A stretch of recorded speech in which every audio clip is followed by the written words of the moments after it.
Out आप हमारे viewers को बता सकते हैं कि what is direct selling and who can be a direct seller?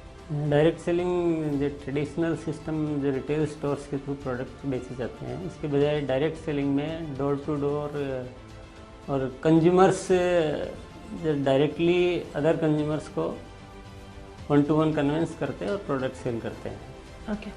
और जहाँ तक कि कौन बन सकता है, तो कोई भी अबव 18 ईयर्स का पर्सन डायरेक्ट सेलर बन सकता है, कोई भी। लेट्स ऑल्सो टॉक अबाउट जैसे कोई भी इंडस्ट्री हो, there are always benefit, there is always the challenge.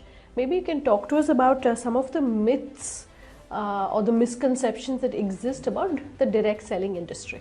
कुछ लोग ऐसा समझते हैं कि ये डायरेक्ट सेलिंग के थ्रू कंपनी जो है पैसा लोगों से कलेक्ट करती है और बाद में उसको देती नहीं है या मनी रोटेशन वगैरह करती है, जबकि ऐसा नहीं है। डायरेक्ट सेलिंग का मतलब प्रोडक्ट बेचने का सिस्टम है, प्रोडक्ट और सर्विसेज।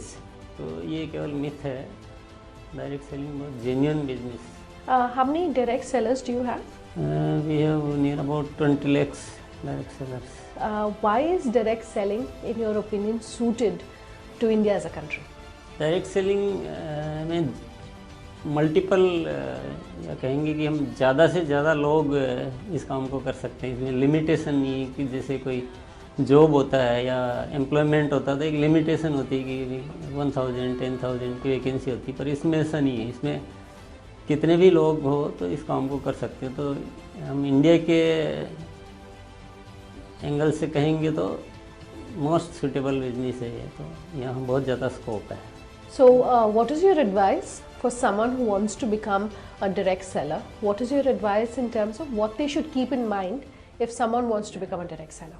लोगों को किसी लालच में नहीं आना चाहिए, एक जेन्युइननेस चेक करनी चाहिए कि जो जिस कंपनी से वो जुड़ रहे हैं उसके प्रोडक्ट जेन्युइन है, उसकी प्राइस जेन्युइन है, और कहीं ऐसा तो नहीं है कि अभी पैसा लिया जा रहा है और कुछ बाद में देने का कमिटमेंट है, या किसी नाम से पैसा लिया जा रहा है और प्रोडक्ट नहीं दिया जा रहा है। तो ये सब चीज़ें देखनी चाहिए। लालच में नहीं आना चाहिए कि चलो मुझे अभी पैसा दे रहा हूँ, बाद में बहुत मल्टीपल टाइम्स में मुझे रिटर्न मिलेगा। ऐसा जो प्रॉमिस करती है वो फ्रॉड होने के चांसेस रहते हैं। Let's also talk about your advice about how जो इनकम मिलती है डायरेक्ट सेलिंग से, कैन इट ऑल्सो सब्स्टिट्यूट और work hand in hand with regular income? या रेगुलर सब्स्टिट्यूट भी हो सकती है, उससे ज़्यादा भी हो सकती है, उससे एक्स्ट्रा इनकम के रूप में भी हो सकती है। वो कौन कितना करना चाहता है और कौन कितना करता है वो उस पर डिपेंड करता है। पर बहुत सारे ऐसे एग्जांपल्स हैं जहाँ रेगुलर इनकम से बहुत ज़्यादा इनकम भी डायरेक्ट सेलर्स लेते हैं। एम्प्लॉयमेंट नहीं है, ये कोई जॉब नहीं है, ये एक तरह से अपनी मेहनत के ऊपर डिपेंड करता है, कौन कितना कर सकता है, कितना करना चाहता है।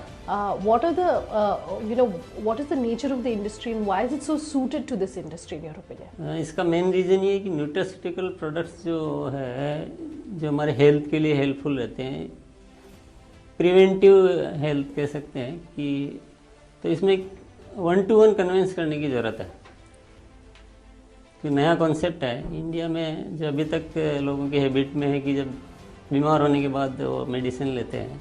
तो न्यूट्रास्यूटिकल मतलब आप बीमार नहीं हो, आपका इम्यून सिस्टम जो है वो स्ट्रॉन्ग हो, तो ये 1-to-1 कन्विंस करने की ज़रूरत है। और डायरेक्ट सेलिंग में वो प्रोडक्ट ज़्यादा सक्सेसफुल होते हैं जहाँ कन्विंसिंग की ज़रूरत हो 1-to-1, इसलिए ये न्यूट्रास्यूटिकल के लिए मोस्ट सुटेबल है ये system. Your thoughts on perhaps direct selling not being treated as a respected or respectable work or profession?